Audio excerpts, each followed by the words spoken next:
l'utérus qui fait 60 grammes, le mien il fait 180 grammes. Et j'ai 5 gros fibromes dans le ventre et que je dois faire enlever. Mais voilà, pour moi, je n'ai pas de notion de danger, c'est fou, hein. Alors peut-être que je suis un petit peu, voilà, mais je ne sens pas la notion de danger et j'ai besoin de savoir pourquoi j'ai ça, et après j'irai là. Et là, j'arrive pas à y aller. J'ai un coup de fil à passer, hein, mais j'y arrive pas.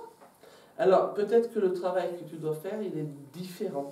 C'est-à-dire, ok, tu as recherché dans ton truc, tu as trouvé, mais ça ne te rassure pas. Enfin, ça débloque pas, quoi. Ça t'a juste donné une petite lumière de dire, ah, ça me parle. Et du coup, oh bah ça me parle, alors hop là, je me cache derrière. C'est un petit peu ça. Je pense réellement que le travail, à un moment donné, il est à creuser plus profondément. Mais il n'est pas à creuser toute seule, il est à creuser avec un accompagnement de ça.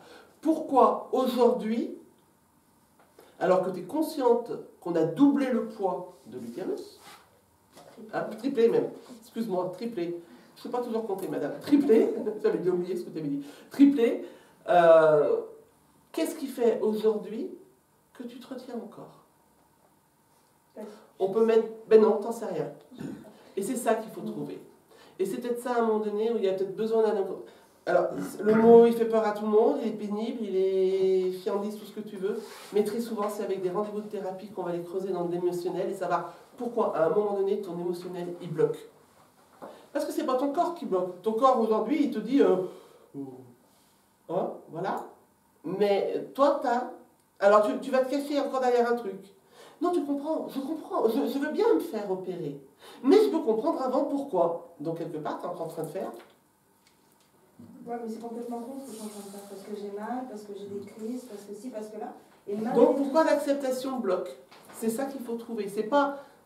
Tu as trouvé le truc qui te convenait à un moment donné parce qu'il a permis d'avoir une explication pour toi et enlever le côté je comprends pas tout ce qui se passe. Donc ça t'a donné un début d'explication, ça t'a rassuré, mais pas assez. C'est-à-dire, ça fait un peu comme l'effet spirituel et médecine. Ok, t'es rassuré. Mais spirituellement, même si je fais ça, je ne vais pas arriver à les retirer les uns après les autres. Tu vois? Au niveau de la médecine, on va les retirer. Et tu as raison sur une chose, tu as mal, il y a des dégâts qui sont collatéraux avec des fibromes. Ce serait bien à un moment donné, tu es encore jeune, d'arrêter tout ça, d'arrêter de l'enlever et de ne pas te cacher derrière il me manque encore quelque chose. Parce que si tu ne le trouves pas, ce quelque chose... Même si je me dis derrière, il y a peut-être suspicion de patati, patati, patata. Mais parce que, je te le dis depuis tout à l'heure, je pense réellement que tu devrais te faire accompagner. Dans 2-3 rendez-vous peut-être de thérapie, pas 10 ans de thérapie, pas sur le canapé, raconte-moi ta petite enfance. Elle est gentille ta petite enfance, mais il y a peut-être autre chose à voir aussi que ta petite enfance. C'est juste comprendre qu'est-ce qui bloque chez toi pour débloquer. Et quand tu auras débloqué l'envie ou le non-envie d'aller te faire opérer, je pense que tu débloqueras d'autres choses derrière. Je crois avoir une autre... On est bien d'accord? Je crois que je me suis virée ce machin moi-même toute seule comme une grande. Et je me revois avoir prononcé une phrase il y a... pas 20 ans, mais pas loin de 20 ans, où des fois ça me sonne dans la tête et je me dis, ça se trouve, c'est moi qui me suis envoyé ce machin-là. Alors, les fibromes, ils ont lieu d'être. Encore une fois, parce que ça fait partie de ton épreuve aujourd'hui. Et ton épreuve, justement, elle est peut-être aussi de dépasser l'inconscience de « je cherche d'abord à savoir avant de faire un acte dessus ». Tu vois? Et puis le pardon aussi de cette phrase dont tu parles. Se pardonner soi-même aussi, à un moment donné, de s'être dirigé tout seul dans quelque chose qui ne résonne pas aujourd'hui. Tu sais, on dit souvent « apprenez le pardon ». Le pardon à qui? À l'autre. Mais avant de pardonner à l'autre, déjà apprends à pardonner à toi-même. Parce que c'est nous-mêmes qui laissons l'autre faire. C'est ce que je disais tout à l'heure. À partir du moment, toi, dans ton cœur, où tu te balances une phrase, c'est ce que je disais, commence à dire que tu as mal aux dents maintenant. Ce soir, tu m'appelles en me disant « andouille, je l'ai fait, j'ai mal ». Voilà, tu vois, tu vas créer quelque chose. Mais tu ne peux pas créer, à ce point-là, tes fibromes. C'est certainement qu'il y a un terrain qui est avantageux pour... Ce qu'il faut comprendre, c'est qu'est-ce qui t'empêche de faire l'acte. C'est pas pourquoi ils sont là. C'est qu'est-ce qui t'empêche d'aller te faire opérer. Elle est là, la compréhension. Pas sur pourquoi j'ai ça, pourquoi il y en a 5, pourquoi ils sont gros, pourquoi ça triplait le poids de l'utérus. Ça, tourne les questions, tu vas faire ça. Et tu vas faire ça 1 an, 2 ans, 3 ans. Hein? Le problème, il est ailleurs. C'est accepte d'abord de les faire enlever, de comprendre pourquoi tu ne veux pas aujourd'hui accepter que tu te caches, entre guillemets, c'est gentil, que tu te caches derrière des excuses, des solutions, des possibilités. Mets-toi à nu. C'est juste ça. Mets-toi à nu. Ton travail aujourd'hui, il est de comprendre pourquoi tu refuses d'accepter. Il est où ton refus d'accepter? Et il ne s'arrête pas à la peur de se faire opérer, parce que chez toi, ça ne joue pas. Il y a autre chose. Par contre, ce qui est intéressant, c'est que du coup, dans des familles comme ça, où il y a des maladies qui se répètent, ça voudrait dire quelque part que chaque âme a choisi ce même but, cette même épreuve. Quelque part. C'est-à-dire que peut-être qu'il y en a une qui s'est dit dans les années 1800, bon les filles, vous allez tout arriver à des années différentes, mais si on a prévu tout ensemble de se traverser le cancer du sein, je vais d'abord me taper moi le premier génétique par exemple, comme ça je suis sûr que je vous le transmets. Je simplifie, hein, je banalise, on est bien d'accord. Mais si je vous le transmets, et puis alors je ne vais pas le transmettre à tout le monde parce qu'il va falloir comprendre pourquoi celle du milieu elle ne l'a pas. Parce que vous allez chercher là maintenant pourquoi elle ne l'a pas. Ou pourquoi vous l'avez. Donc très souvent, il peut y avoir une descendance comme ça. C'est-à-dire que, encore une fois, dans un rendez-vous de la vie, eh ben, je te sers à recevoir, tu serviras à recevoir, tu serviras à recevoir, et ainsi de suite. Pour arriver à faire notre but. Moi, j'ai ma grand-mère qui avait fait un cancer du sein, 74 ans, elle s'est fait enlever le sein. Elle a vécu jusqu'à 94 ans, mais ce n'était pas du tout génétique. Et pourquoi depuis que je suis gamine? Parce que mes parents sont décédés à 50 ans. Moi, ma grand-mère, elle est décédée à 94 ans. Alors, toutes mes frangines, dès qu'elles avançaient, c'était « Oh, 50 ans !» Moi, elle me foutait les jetons à dire toutes « Oh, 50 ans !» Et moi, mais du coup, je me disais toujours « Eh ben moi, je m'en fous, je vais faire comme Babka, parce qu'elle est polonaise, ma grand-mère.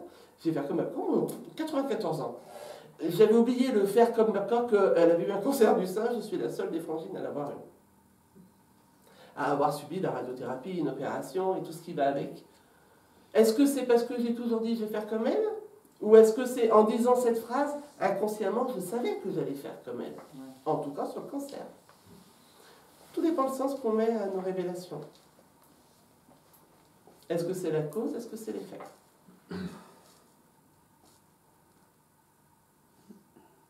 D'autres questions?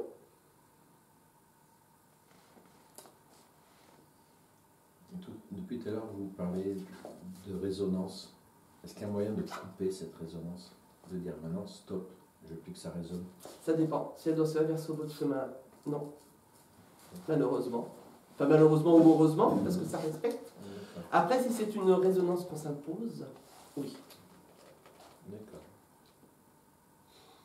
Tout dépend de ce qu'on appelle résonance. Encore une fois, il y a un terme, il y a un mot, il y a plein de choses autour.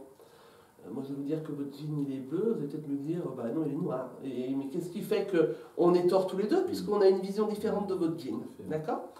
Résonance, c'est qu'à un moment donné, il y a une vibration qui s'entraîne. Après, elle peut être simplifiée, ça peut être simplifié comme mot, de dire, bah, il y a une résonance parce que tous les fils aînés de cette famille-là, ils sont tous militaires. Bah, ouais, mais c'est peut-être juste parce qu'ils sont tous attirés par l'armée. Est-ce qu'on peut dire qu'il y a une résonance parce que c'est tous les fils aînés? Non, c'est peut-être parce qu'au fils aîné, on lui transmet un peu plus peut-être cet amour-là. Et puis les autres, on a moins le temps. Enfin, voilà. Et puis après, il y a la vraie résonance. Et ça, si c'est une vraie résonance que vous devez traverser, on ne pourra pas enlever. Alors, sur le coup, c'est l'injuste, c'est le côté injuste, hein, de se dire ouais, mais c'est dégueu, pourquoi moi, toi? Aujourd'hui, enfin moi, alors, ou alors je suis lobotomisé et je ne m'en suis pas rendu compte pendant les opérations, mais moi aujourd'hui, c'est waouh, quelle chance. Voilà. J'ai pu me rendre compte avant d'avoir 80 piges peut-être, ou 90, ou ne plus être de ce monde, j'ai pu me rendre compte aujourd'hui comme c'était hyper important de vivre à fond. Pas vivre vite, vivre pleinement. C'est pour ça qu'aujourd'hui j'ai un air assez détaché par moment, mais j'ai encore mes peurs humaines, hein, faut pas... je suis bien humaine et bien présente. Et je peux avoir peur pour des tout petits trucs ridicules, et on va dire, mais avec quoi tu viens? Mais j'ai un côté de sérénité que aujourd'hui, merci, quoi.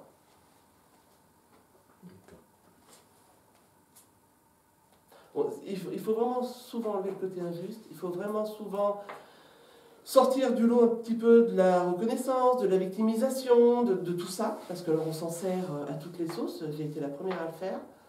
Et à un moment donné, je me suis rendu compte, en fait, avec le dernier cancer, je me suis rendu compte que même sortie, même guérie, c'est-à-dire que donc j'ai eu une hémimastectomie, c'était lourd, c'est 28 séances de radiothérapie, c'est de l'hormonothérapie, j'en étais sortie, donc j'aurais pu dire, mais non, hein. Et bien je traînais ça encore en disant, oui mais j'étais malade quoi quand même, et j'ai pas l'impression qu'on me regarde vraiment et qu'on me reconnaisse dans cette maladie. J'ai même dit à un moment donné, est-ce que je suis légitime de dire que j'ai eu des cancers puisque moi on m'a pas enlevé les seins? Jusqu'où le mental bat. Et à un moment donné, je me suis dit, mais en faisant ça, ma fille, tu es en train de faire quoi? Tu es en train de traîner dans ta maladie que tu n'es plus. Et j'ai dit, stop, ça suffit. J'arrête. Je m'en fous. Les gens, au contraire, je suis contente quand je parle d'un cancer des seins. Très souvent, les gens ils font, parce que c'est obligatoire, je suis contente d'être là. Et puis même si il y en avait un qui n'était pas là, je m'en fous, moi je suis là en tout cas. Et quand on arrive à prendre cette force-là, mais derrière, il y a une vraie sérénité. Et encore une fois, c'est pas faire un déni de quelque chose, c'est se prendre de tout ce qu'on a traversé et de dire, ok, c'est passé, j'arrête de traîner tout ce qui va avec, tu en es sortie ma fille, alors si tu dois t'en servir, c'est pas pour dire, hey, moi aussi je l'ai eu, c'est pour dire à un moment donné, voilà, moi je l'ai eu, mais je vous promets que si vous restez debout, vous pouvez arriver ici. Si vous sortez de ça, vous pouvez arriver ici. C'est surtout le message que j'essaye de faire passer. Et c'est pour ça que la médecine, elle est importante pour ça. Je n'aurais pas pu spirituellement être ce que je suis aujourd'hui, et je le dis depuis tout à l'heure, mais c'est vrai. Et voilà, si vous y êtes passé aussi, vous le savez, moi, que de toute façon... J'en ai parlé dans la semaine, là je disais, mais moi, quelque part, je remercie d'avoir eu mon cancer. Parce que ça m'a ouvert plein... J'ai compris plein de choses, en fait. Mais c'est ça. Ouais. Bon, on m'a enlevé le sein, j'en ai souffert, mes enfants en ont souffert, tout le monde en a souffert, mais après coup, je me dis, il fallait que je passe par là et ça m'a fait comprendre plein de choses. Mais même dans la souffrance de vos enfants, vous leur avez amené beaucoup à ce moment-là, parce qu'ils ont compris aussi des choses par rapport à ça. Alors encore une fois, mon Dieu, heureusement, on n'est pas obligé de tous passer par des cancers, même si aujourd'hui, dites-moi qui ne meurt pas du cancer, on entend ça, que ce soit les célébrités ou dans nos amis ou dans notre famille, il est mort de quoi? Il avait un cancer. Allez, encore une fois, mais on n'est pas tous obligés de passer par là pour prendre conscience qu'on détient nous-mêmes notre spiritualité et notre force, et que si on s'écoute et qu'on avance juste avec ce qu'on est, ce que je suis aujourd'hui, vous pouvez le devenir aussi, heureusement. Heureusement qu'on n'est pas obligé d'être dans l'attente d'une maladie en disant, bon, quand c'est qu'elle vient pour que je sois tranquille après? Non, pitié, ne l'appelez pas, justement, parce que si elle n'est pas marquée sur votre chemin, ne l'appelez pas. Et puis apprenez juste, vous, à vous recentrer et à vous dire, ok, moi aussi, je peux être sereine, parce que je vais peut-être comprendre que le fait de ne pas avoir une maladie me permet aussi de faire la même avancée. Et ça, c'est génial, c'est juste génial. Autre question? On va terminer là-dessus.